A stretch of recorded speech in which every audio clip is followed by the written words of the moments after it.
What is up, everybody? Welcome back to another episode of the Coast to Coast podcast here with week 14. Just me and my boy Liam for this one. Back in the What's good, Motown. y'all? But let's get right into it. Rams defeat the Patriots Super Bowl 53 rematch, 24-3. Kind of a boring game. At least Oh, it sucks to see the Patriots just like do absolutely nothing. But Cam Akers had a good game for the Rams. yeah. Kind of going off of that. Cam Akers has been having a good stretch of recent. I think his last three games, he's been putting up some solid work. So, especially, at this point in the year, I expect no one to probably be able to get your hands on him because, trades are gone.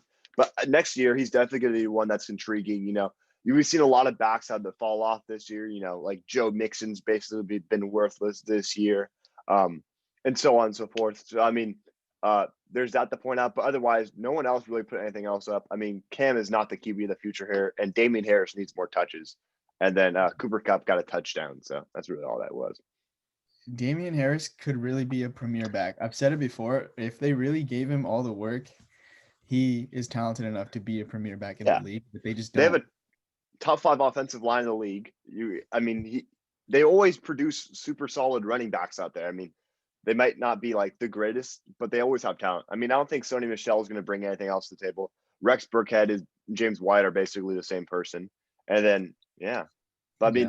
this Rams defense, though, is something to be aware of.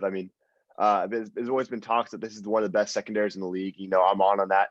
Darius Williams has been having a great year coming out of nowhere. Jalen Ramsey's proving why he is one of the best corners in NFL. And Aaron Donald's arguably the best player played in the last 10 years, which is pretty crazy to see. So, at least Yeah. how dominant he is. But yeah, if you get a lead at halftime with Sean McVay, they're not going to lose. So, You think Cam is done in New yeah, England? they need to go after a quarterback this year. I feel like there's a handful of guys that could be solid. You're not going to get Lawrence or Fields.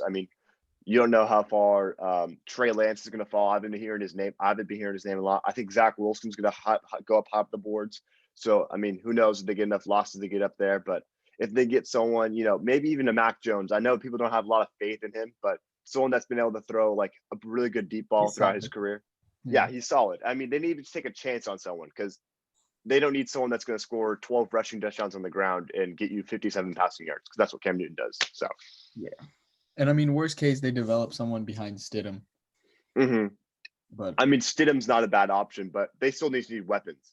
Damiere Byrd and Jacoby Myers aren't going to bring you to the playoffs. So yeah. But moving on to the Bears, in Trubisky's vengeance game, defeating the Texans 36-7. He saw all the memes about him saying, imagine taking Trubisky over Mahomes and Watson. But yeah, A-Rob had a great game. He still needs to get paid. But the Texans have just fallen apart. The whole season has been bad for them, but with now the absence of Will Fuller and David Johnson, they have just completely fallen apart. yeah, and no first round pick. They traded that first round pick for Laremy Tunsil. Honestly, a super valuable pick to have. But imagine, they took that pick and they got Penei Sewell, and they still had other assets that they didn't trade in that Laremy Tunsil deal. Now they're just going down like hill. Honestly, it's one of the most important things to have a franchise left tackle with someone like Deshaun Watson. But at the same time, this team is just going for the tank. They have no one that can rush the ball. They lost David Johnson. David Johnson was doing pretty decent. At least on a fantasy level. Yeah. But Duke Johnson isn't going to rush the ball. As much as I love that guy, my Miami alum, but he's not that kind of guy. He's a catch the ball in the backfield kind of dude. So Yeah, it's unfortunate to see. I don't know. I think they just need to hit a hard reset on the front office and just everything. Oh yeah, Like, I think Nagy's got to go. They got to get a new GM. I think this defense though is so promising. They got Jalen Johnson, who really solid corner out of Utah this year. They still got Fuller, Khalil Mack. He's been. It's not the dominant self that we see him, but obviously he has been able to get off those double teams and stuff that we see someone like Aaron Donald that he was compared to. But yeah, it'll be interesting to see. They do need to go after more weapons. I know Darnell Mooney is someone that's had a lot of promise, and I do not expect Allen Robinson to stay in the offseason. He's definitely going to some contender. yeah, 100%. Moving on to one of the weirdest games, Cowboys defeating the Bengals. I don't know how to feel about this. That was my top note. I said most boring, like weird game this weekend. Yeah, just such a weird game. 30-7. we had that defensive touchdown from Alden Smith. The Niners, boy. baby. Yeah, proud of him. But yeah, this defense, it is just the Bengals, but you think about, in the beginning of the season, we were giving up 30 points to the Giants, giving up 30 points to pretty much anyone. So it's Yeah. an improvement in the defense, at least like performance wise. But I think Zeke, just bench him the rest of the season. There's really no value there at this point. He's damn near Yeah. droppable. I was gonna say it's so bad. Like what we were talking about. I mean, Tyler Boyd was a top 8 receiver at our halfway point mark, and I don't think he's even near that right now. I mean, he got like a 72-yard touchdown last week, and that was his only catch. I And then mean, he he's been started doing. throwing punches though. He started. Oh yeah, I know. He's been doing. And they're nothing with Burrow. I mean, I understand that it's the same thing with these teams though. They both lost their starting quarterbacks, and they're virtually nothing. I mean, you see the value now that Dak Prescott has on the Cowboys with him not being there. I mean, even though like they weren't putting wins in, I mean, it's also very fault of the defense and the coaching itself. Dak Prescott is everything to this Cowboys team, and so is Joe Burrow to this Bengals team. They both are electric talents that can bring this team together. And like you're saying, Tony, it's going to be really interesting to see Tony Pollard. I mean, next year he's going to be a very high handcuff in drafts because people don't know what the problem is with Zeke. Is Zeke really just, not the person that he is used to be? Is it the offensive line? Who knows? So only time will tell. I think it's a combination of just the O line and the offensive scheme without Dak. It's just not dynamic at all. But I'm kind of regretting paying Zeke just because seeing how good Pollard actually is, and like we could have easily been this successful with Dak and Pollard, like Yeah. been just as successful. There's only a few and backs I good think O-line. that you can pay that much money to. I mean, you got the Christian McCaffreys, Alvin Kamara, and probably Derrick Henry, and then maybe Nick Chubb, but Nick Chubb now's got injury concerns. It's really risky to pay it back. And as good as Zeke was to begin his career, it seems like it's been taking a downhill turn ever since his amazing rookie season. Yeah, but Amari Cooper had a decent game. I think he's pretty much QB proof at this point. Yeah, He's I been mean, good all one of the season. greatest route runners in the game right now, so it shows. But going back to the Bengals, it's interesting to see where they go in the draft because I mean you see how important this first round talent that you've taken with Burrow and how crucial he is to the future of your team, but you don't protect him, like you don't give him Oh any yeah, line pieces. So why throw him out there if you're not going to protect him? Like that's draft what your Oregon boy, get Panay, yeah. or they got to go I defense. hope we. But moving on to the Chiefs defeating the Dolphins 33-27.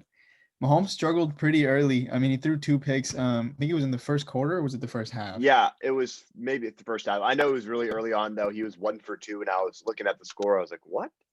Yeah, Interesting." it was. I was like, there's no way that he's not going to turn it around, though. I never lost confidence in him. I was like, Oh, he's going to find a way to just like throw 3 touchdowns in like 2 minutes. and what'd he do?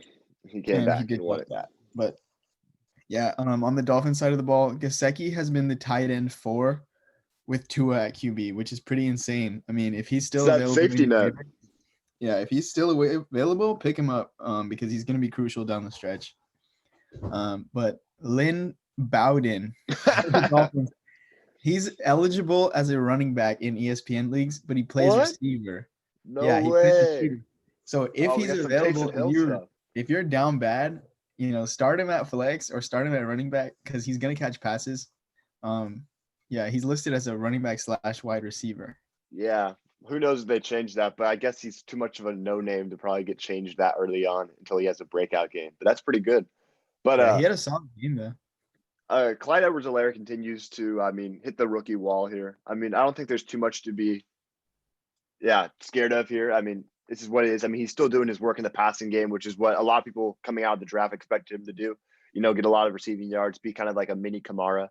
And then Tyreek Hill, I think 16 touchdowns on the season. I think through 13 games, it's only Randy Moss and someone else have more touchdowns than him, which is pretty crazy. But Tua, though, continuing to impress, like you were saying, 3 total touchdowns, only 1 interception compared to Mahomes, who ended up throwing 3 and even fumbling the ball, but was able to recover. And then Xavier Howard, 9 picks on the season, which is absolutely insane. I mean, J.C. Jackson's got, I know, Brent Grimes-esque on his interception. Him and Kenny Moore both had crazy ones this year, but I know making a strong case for this being one of the best cornerback duos in the league. You know, yeah, Byron Jones has been really good this year, and then Xavier Howard is, you know, up there as well. So good investment. You know, Xavier Howard, I don't believe, had the greatest of years last year, and then now with taking the pressure off with another cornerback one by his side, Yeah. this Dolphins team is going to be scary years coming down. Yeah, really excited for this Dolphins team actually. Mm-hmm. Just to kind of dethrone the Pats in that division, and have a competitive division for once. We've seen the emergence of the Bills, and it's exciting to see that them actually turning it around. Yeah. But moving on to the Cardinals and the Giants. The Giants losing 26-7. Having a pretty fluky a game after the win last week. But Cardinals with a semi bounce back game. I mean, it is just the Giants, but they're getting a lot of talk about coming into this game. A lot of people thought they were going to pull an upset off. Yeah. The Cardinals were like really not like, I didn't have much confidence in them going into this game, especially after the Giants beat the Seahawks. But yeah, that's true. Yeah, D-Hop is finally D-Hop. a good game. Finally a good game. He's gonna do his thing, but Hey, and I think I mentioned this in the last episode when I did it with Carson. Kenyon Drake, like I told you, he's this late season boomer. He always does something. I mean, he's got a solid game out here. 1 reception, 10 yards, 80 yards on the ground, and a touchdown. But I think the story of this game, though, is Hassan Reddick. 5 sacks on the game. Absolutely ridiculous. A lot of talk was how Arizona's never really known how to use him, so that's why they didn't pick up his player option this last offseason. And then, I mean, now he goes out here, gets 5 sacks. He's got 10 sacks in the season, puts him ahead of people like Jason Pierre-Paul, Shaq Barrett, and just other big names in the league, which is pretty crazy to see. So definitely it's going to see he's going to get his bag or not now. It'd be interesting to see. But a good win for the Cardinals because if they were not able to win this game, their playoff hopes were going to be very slim. They still got, still got to push very hard to get into the playoffs regardless. So we'll see how this turns out. Yeah. And Wayne Gallman has been kind of, pretty fringe RB1, but for sure RB2. He gets his touches, and we've talked about him before. But just a solid start week to week, pretty much. I think ever since he started starting, I think he's been a top 10 RB. In fantasy points, which is pretty crazy. Yeah. Just imagine what Saquon would have done. Yeah, I think sometimes forget that Saquon exists. Oh no, yeah. I mean, he's definitely gonna slip in drafts because people are gonna have question marks about him. But I mean, if you can secure Saquon at pick 5, pick 6, I'd jump on that immediately. I mean, you guys see people that went around pick 5, 6, 6 this year. I mean, Derrick Henry went around that range. I think Dalvin Cook could have slipped down to that range depending on what draft you're in. So slipped for sure. Yeah, Barkley's depth with a lot of running backs getting a lot of interest. You might have some rookie guys that could gain some. I don't think Clyde Edwards-Helaire. You're not going to see. I don't know if we'll see a rookie drafted that high again in fantasy drafts. I mean, who knows? ETN could be someone that could be drafted high based on situation, because he's a really good pass catching back. But it'll be interesting to see though. I expect Saquon to be fringe bottom of the first round. Somewhere around like where Joe Mixon went this year. Yeah. Moving on to the Buccaneers defeating the Vikings 26-14. The Vikings really just slipping. I mean, they were one of the hottest. They had a pretty hot stretch before this, but now just coming back down to earth. But Dalvin Cook doing his thing like he always does, 100 yards and a touchdown. But Ronald Jones also, putting up a game for himself, 80 yards and a touchdown. One of the top rushers in the league. He's top 5. Yeah, it's pretty insane to say that, considering he had been Booker for the beginning of his career. He was sharing the backfield with like Peyton Barber and like just like not good backs. But now he's kind of establishing himself as the premier back of this team. Yeah, I mean 900 yards in the season, 6 touchdowns, pretty good for someone that coming out of USC had a lot of. Like you were saying, a lot of promise, and then when it came to the league, everyone thought he was a dud, and then finally putting it out there. But I think the story of the game though was Dan Bailey. 0 for 3 on field goals, 0 for 1 extra point. Absolutely sold them. They would have won the game, which is just crazy to think that kickers had that much value. Yourself, Young Wei Koo, he would have hit those. So interesting to see. He would have hit those. Him or Justin Tucker? I mean, Justin Tucker did miss an extra point the other day. But Yeah. like you're saying, I mean, Dalvin Cook was cooking, but Justin Jefferson and Adam Thielen weren't doing much at all. I mean, Adam Thielen's been a red zone monster this year. He didn't do much. And then Justin Jefferson, I mean, the thing is, these Tampa Bay corners are really good. You know, you got Sean Murphy Bunting, you got Jamal Dean, you got Carlton Davis. It's a really solid group. And I mean, I know they've had some slippage recently, but you know, going against one of the best duos in the league, Justin Jefferson and Adam Thielen this year, great performance by their defense. Yeah, and I saw a stat. It was like Justin Jefferson has the most yards by a Vikings receiver since Randy Moss, which is kind of insane to even think about that he's actually that good. But moving on to the Broncos defeating the Panthers 32-27. Really no interest in watching this game, but a decent outing from Drew Lock. I mean, pretty efficient. Career high 4 touchdowns. Yeah, he had a pretty Mahomes performance, 21 for 27 with almost 300 yards and 4 TDs, just insane. And KJ Hamler with 2 receptions and 2 touchdowns. We got the Henry Ruggs, Tyreek Hill stat line out here. Yeah, literally just a 43 yard per catch average, which is just insane. Ridiculous. But on the Panther side of the ball, I mean, it sucks to see McCaffrey still not playing. Like real disappointment. It's like every week they say he's gonna come back. He's been practicing or something, and then he just like never comes back. But Mike Davis, you know, he had 2 touchdowns. Pretty good game in all formats. Yeah, I mean, Curtis Samuel. My biggest regret not starting Curtis Samuel. I had him in and I took him out for Deebo Samuel. Was Moore injured this game? I think he had COVID. Oh, okay. Yeah. But, you know, I mean, Robbie Anderson is really just falling off this year, getting that hot start. You know, I thought he was going to be top 5 in league in receiving yards. But now, I mean, actually he's going to hit 1,000. But he was not, you know, he did not be able to carry on that success that he was having early in the season. I know he's probably a top 10 wide receiver, probably through 6 weeks or so. But, I mean, that's just what you come across. But, I mean, still a solid option out there. There's a lot of mouths to feed in Carolina, especially when McCaffrey comes back. He's been taking a lot of those catches. But, yeah, like you said, KJ Hamler, you know, he's going like 2 touchdowns on 2 catches, which, you know, Randy Moss-esque Thanksgiving Day. But otherwise, not too much to talk about this Panthers team, you know. Should have a lot of promise, though. I mean, have a lot of moves to make this offseason. Is Teddy Bridgewater going to stay at quarterback? You'd imagine he would. He hasn't been playing terrible, but, I mean, McCaffrey not being there has just really hurt this offense. And this defense does have a lot of promise, though. Jeremy Chin with a sack, a TFL, and a QB hit. He's been playing really well this season. I know he had 2 touchdowns against the Vikings a few games ago, which is pretty crazy. But, yeah, nothing too much. Yeah. I mean, I think with McCaffrey and, you know, with a healthy team overall, this Panthers team isn't bad. Like, with Bridgewater at the helm, they could be pretty solid with a healthy, you know, healthy receiving core and healthy defense, you know, everything. They're in a really hard division. I mean, yeah, the Falcons are a team that can win on any given Sunday, and then the Saints and the Bucs are just 2 of the best teams in the league. Yeah. But moving on to the Titans defeating the Jaguars. Oh, no. My bad. Moving on to the Broncos defeating the No. Titans defeating the Jaguars. Yeah. We just talked about that one. My bad. I just like overskipped it. Okay. Yeah. Jaguars losing to the Titans. Derek. To 31.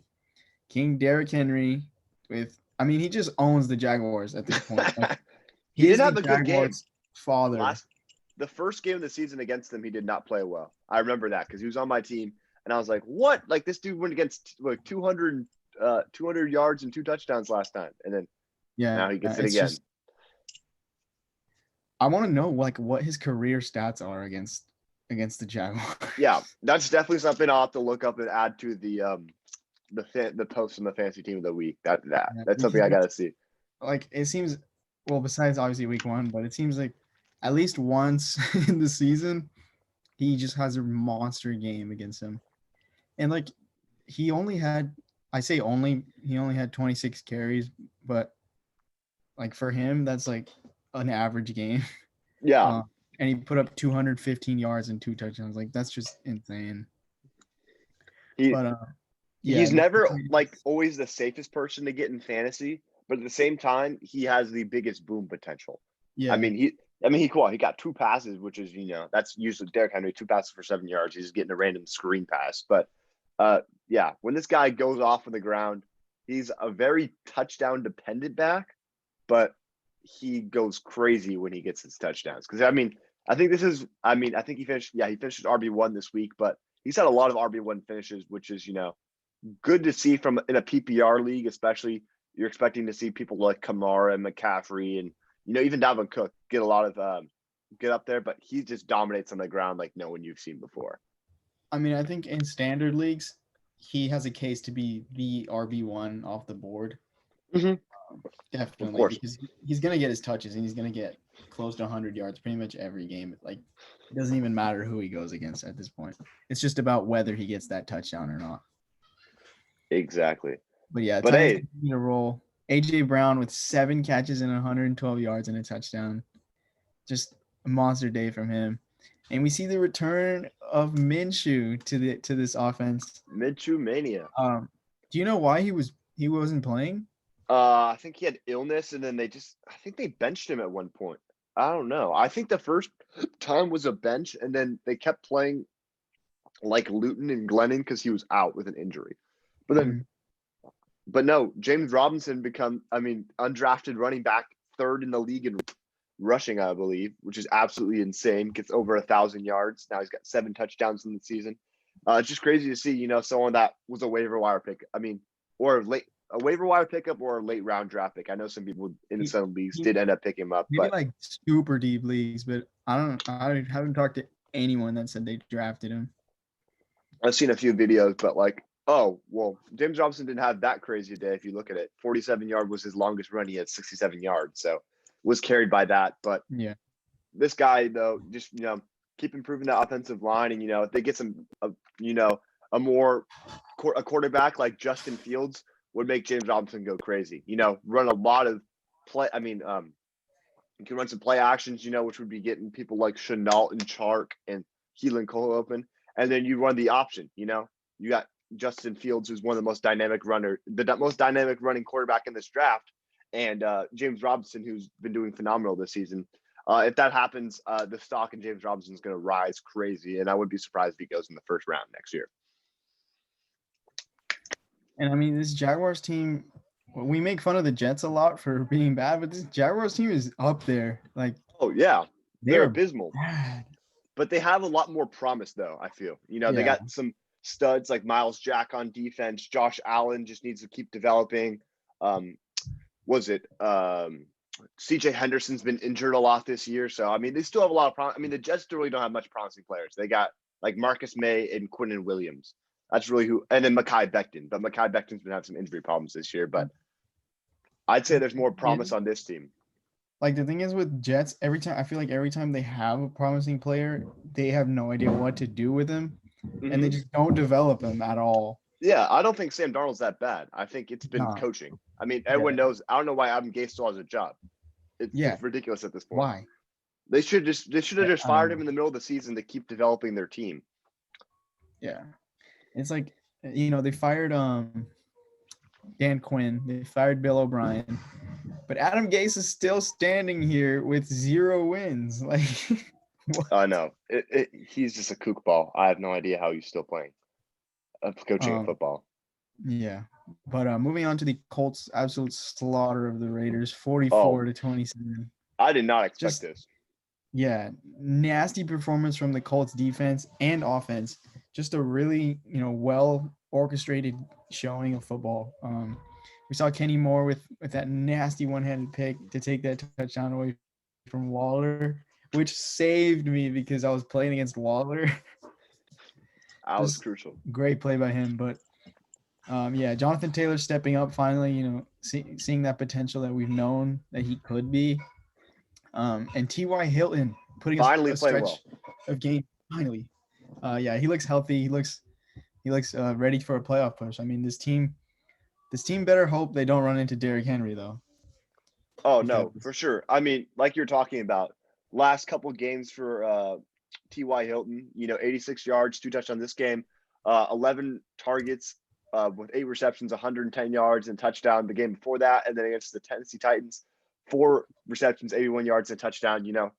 everyone was dogging on him, rightfully so. He hasn't been playing well. You know, the top receiver amongst this group of, amongst this receiving core, he's been getting outplayed by Michael Pittman Jr. and, Zach Pascal this season, but now finally coming around to it, which is good to see because, Ty was drafted with a lot of expectations this year, to be that kind of Keenan Allen guy that was for Phillip Rivers back in the Chargers. So it's been good to see him perform. And like you're saying, Jonathan Taylor finally playing well after getting all this hype, people thinking, oh, he's going to be a league winner this year.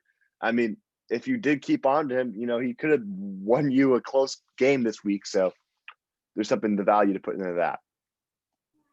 Yeah, but moving on to the Seahawks and the Jets, 40-3. Is there really anything to say here? It's the Jets.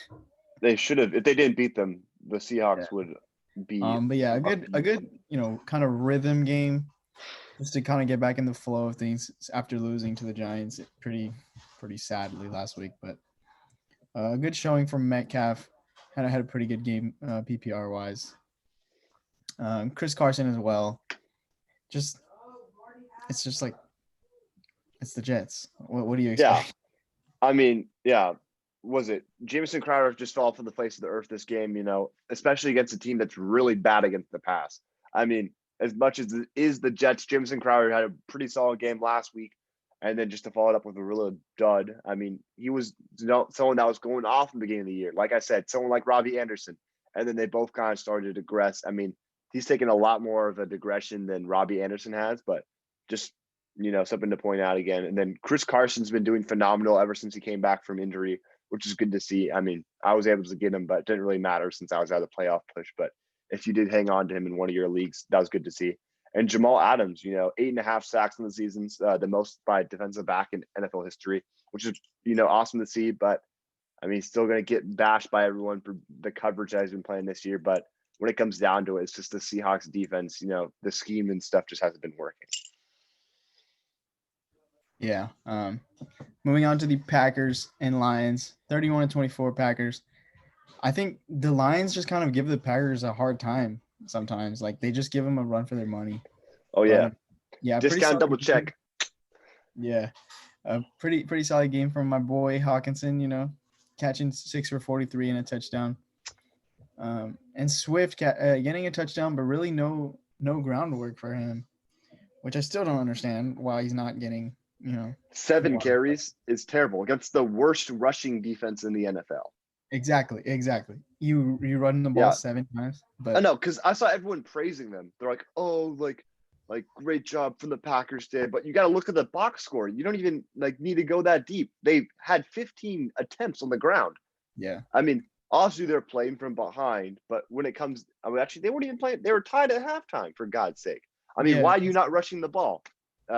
DeAndre Swift's been super good this year. You've seen teams dominate against the Packers on the ground, and when it comes down to it, Green Bay just dominates on teams like this when it comes to the passing attack. So, yeah, Devontae Adams with a monster game as he pretty much does every single week. 7 for 115 and a touchdown. And Valdez-Scantling, with a bounce back game after receiving death threats.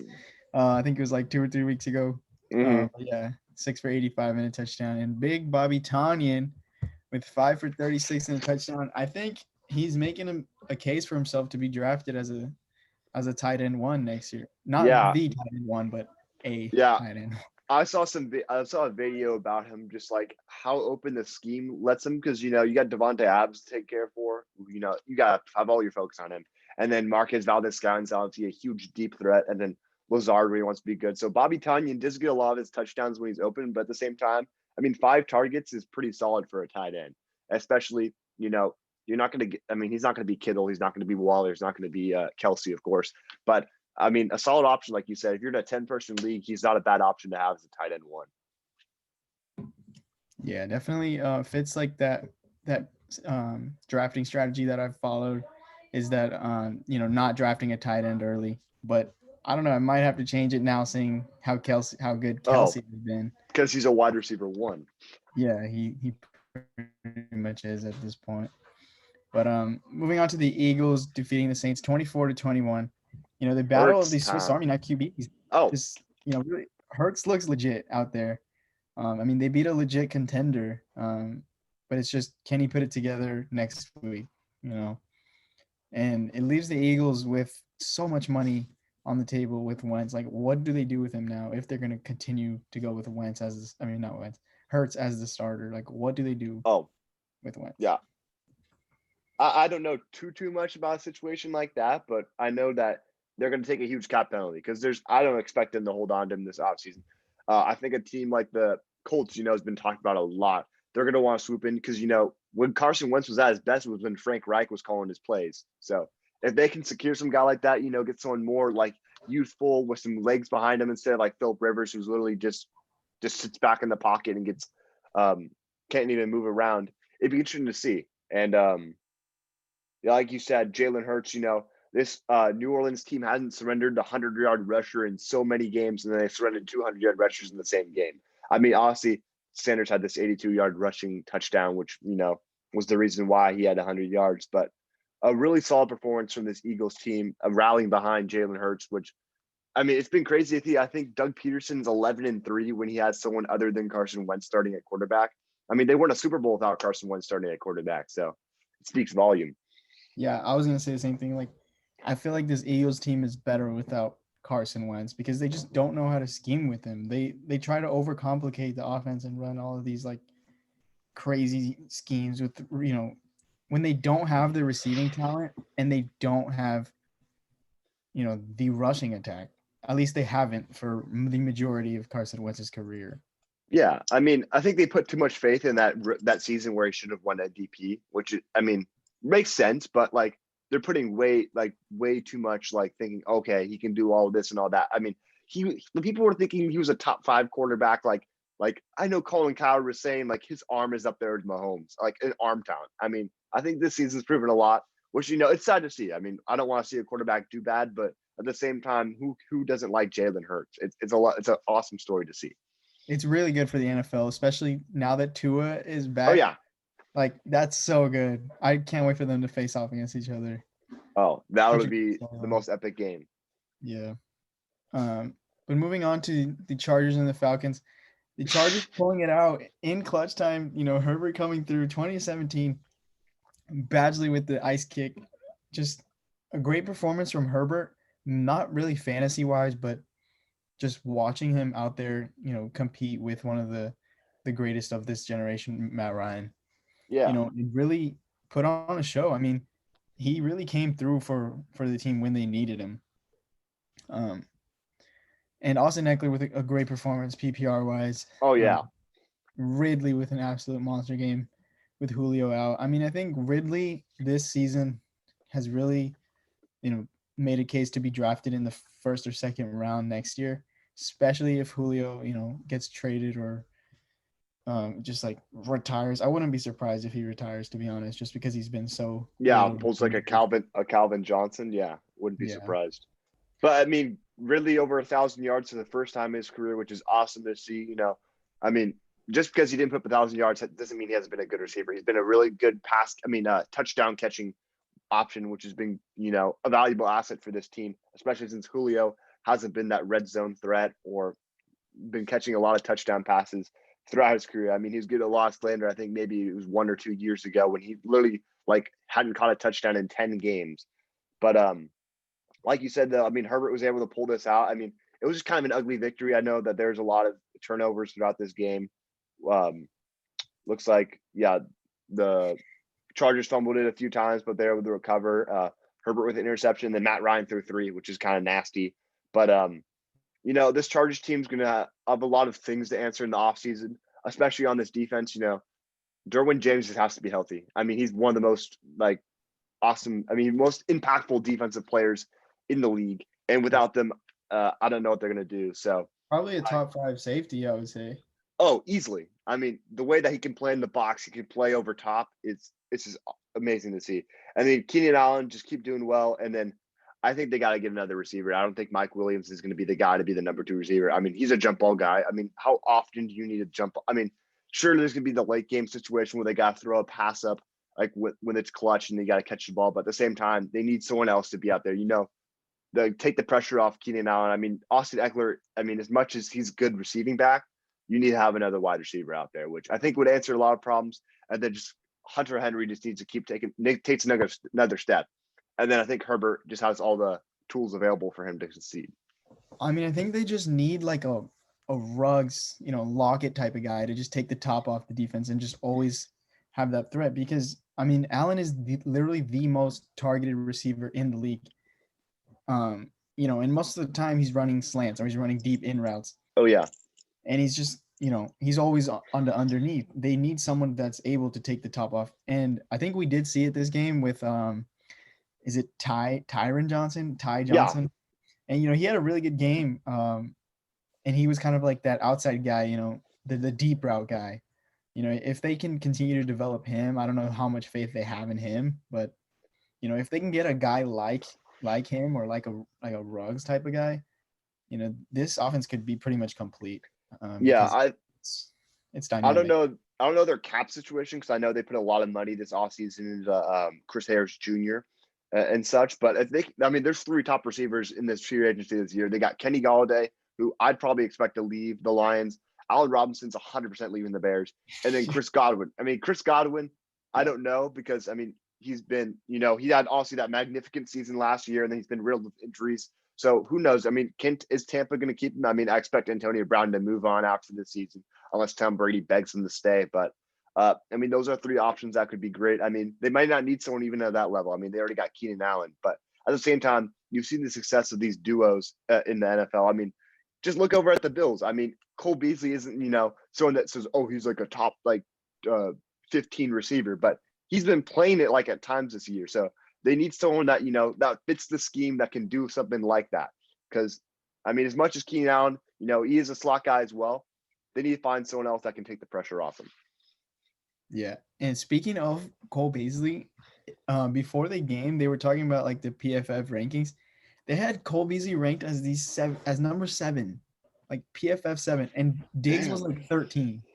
That's crazy. Because I That's mean, Diggs is the guy that's regarded as the best, but when it comes down to it, I mean, as much as that PFF stuff can get bullshit at times, yeah. I mean, Beasley's been having a phenomenal year. I mean, fantasy wise, he's been one of those consistent options, and he's just a sure-handed receiver, which someone like Josh Allen needs. Yeah. But moving on to the Washington football team defeating the 49ers 23-14. This defense, especially the front Nasty. 7, is disgusting. Like Chase Young, Montez Sweat, Jonathan Allen, just nasty. Darren Payne, Ioannidis. Oh, I'm so excited. Not really excited, but like I love to see, young talent developing, even though it's in my own division, but I'm just I'm No, hyped yeah. to see these battles like, the Cowboys against Washington. Yeah, especially when you guys are full like power next year. Hopefully you got your offensive line back and Dak comes back relatively soon within the season next year. It would be an awesome battle to see, especially if they get a quarterback. If they get a quarterback, it's going to be crazy. And I mean, I think Washington is like the story of the year. Oh yeah, they've got Alex Smith coming back. They lost their name. They don't even have a name. Like, and they're out here in first place with a negative record. Like, they could go 8-8. Very possible. Go 2-1 their next 2. And they also beat the undefeated Steelers. Like, oh yeah. I mean, as much as the Steelers have been a disappointment in these last 2 games, I mean, it's no small feat to beat the Steelers, especially with that defense. But I know Ron Rivera is definitely top of the coach of the year discussion. I mean, I'd say Mike Tomlin was going to be up there, but I mean, the disappointment they've been this season. But yeah, I mean, I say probably you got Ron Rivera, you got Brian Flores of the Dolphins, and then I mean, I don't know too much. I mean, I think Ron Rivera has just been so inspirational. I mean, he got over his cancer treatment this year, and then we got fired from Carolina, replaced with Matt Rule. A lot of question marks there, and then I think he might have been one of the last. Oh no, he was one of the first few coaches to be signed, I believe. And then just to bring this Washington football team from literally nothing to 6-7 at this point is just ridiculous. I mean, almost give it to them now. I mean, they don't even need to win another game. Yeah, it's crazy. But McKissick, pretty solid. Flex fringe RB2 option, especially with Gibson's absence. I think I saw a stat that he said he was a top 10 running back since Alex Smith has come in. which is kind of ridiculous to think about because he's not even really a running back. He's like a receiver out there. But yeah, I also saw that Kittle is slated to return from IR. I don't know if they'll actually bring him back because there's really no point in bringing him No, back. don't But bring him it'd back. be cool if he does, at least just for the last like 2 games or whatever. Well, Moving they didn't on. score an offensive touchdown. That's funny. A pick Yeah, six and a fumble return. That Chase Young fumble return was big crazy. time. The way he just palmed out with his hand was just sprinting. Dude, like no one was catching him. Absolutely no one. Mm. Yeah. But I'm moving on to the Bills and Steelers in prime time, 26-15 Bills. Josh Allen, performs on the biggest stage. I know he Um, did it. He did against the Cowboys last year Thanksgiving. I mean, he seems to show out in these kind of games. yeah, I mean, he really had to pour salt on the wound that I thought was healed. But yeah, Josh Allen, I mean, he lives for these big moments, and so does Stephon Diggs, man. Absolute monster game saved my week, especially because I started Debo Samuel. But Gabriel Evo. Davis has also been stringing, a couple performances together, Oh and yeah, they've really abandoned this run game. I mean, yeah. they just I think they do try to run the ball, and they just don't have a really dynamic, running game at all. Moss I and mean, yeah, Singletary, they're too similar of backs, I feel like. yeah. I mean, they got 104 yards rushing, but like that doesn't tell the story of the game. I mean, sure they outrushed the Steelers, but the Steelers have been terrible the last few games. I mean, Zach Moss 3.3 yards a carry, Devin Singletary 4.6, but he only had 7 carries, and then Josh Allen for 4.7 on 6 carries, but he's quarterback. I mean, he's Yeah, not I Lamar think Jackson. I mean, he's obviously a huge guy. I mean, the way he runs is more of a power style, but they need to answer some questions with his backfield. Allen is, as of right now, the best rusher on this team, to Oh, be honest. 100%. Yeah. But the Steelers, they've been really struggling, especially. I mean, TJ Watt was pretty much neutralized in this game. We didn't see really much of him. Yeah, just two. They doubled him a lot. Considering he's one of the best defensive players, if not, the best this season. Yeah. Um, if Aaron Donald didn't exist, but yeah, just I'm this division is really really getting interesting now towards the latter half of the season I mean, because and the Steelers still got to play the Browns. I mean, yeah as much as I mean, we'll get into this next, but the Browns are still a scary team. As yeah much as I mean, the Bills are probably a little bit a tier ahead of them, but this Steelers team need to watch out because they have a big chance of losing this first round bye, which could be I mean, I don't know, they haven't much break this season. I think they had a lot of problems with their scheduling because of COVID. Because I don't think if they get this bye, I think they'd lose in the wild card easily. I mean they have an easy win next week against the Bengals, but Yeah, they need to answer a lot of the questions of their running game that game. yeah. Which leads us into our final game, the absolute game of the year. Oh Ravens yes, 47, Browns 42. Lamar Jackson with his Paul Pierce performance, just leaving the the game and cramp. then coming back. Absolute goat. I mean, Oh, he balled this game. balled out. He shut up a lot of people. Yeah, absolutely. Just a football player. I mean, I know we bash on him saying he's not a quarterback. He doesn't have an arm, but he's an absolute football player. I mean, he goes out there and leaves it all on the line, and he plays until it's over. I mean, you see the passion he has. It's great. It's great for football to have such a unique player, um, and I think we need to stop judging him in the same way that we judge other QBs that are just straight arm talent. Yeah, I mean, like I think well, you guys didn't hear us because we were off the show talking about this. Jose and I were saying like it doesn't matter because the guy wins games. I mean, Yeah. sure. I mean, they're only 8-5. Is Colin Cowherd was thinking they're going to go 16-0. That's just unrealistic. But I mean, Lamar. I mean, if he's out here winning these games, that's really all that matters. I mean, it's the same thing with Jimmy Garoppolo. I mean, as much as I even harp on this guy, he wins games. I mean, Nick Mullins hasn't been able to do anything for us. If he's a winner, that's the biggest quarterback stat that everyone cares about, or that they should care about. And I mean, 9 carries for 124 yards. That's ridiculous. And 2 touchdowns on there. I mean, this run game's finally coming along these last 2 games, against the Cowboys and now against the Browns. But Yeah, I mean, Mark Andrews getting some work too. And this guy from Michigan, Donovan Peoples-Jones, I'm really starting to like him, especially if we see someone like OBJ or Jarvis Landry get traded. This is a guy I'm have a lot of stock in the I draft in the told later y'all about rounds. him. I told y'all. I'm really liking it. Yeah, but Lamar is 7-2 as a starter. As much as we talk about him, but he's a winner. I mean, he goes out there and he balls out. And one of those losses is in the playoffs, but yeah, just an absolute winner. And Justin Tucker, the absolute greatest kicker of all time. I mean, icing it. Mm-hmm. And I think Nick Chubb and Kareem Hunt like are both RB1s every week. I Oh, think like there's no way, even though Hunt had been pretty, on a slump these past few weeks, you just can't bench them. They're just too.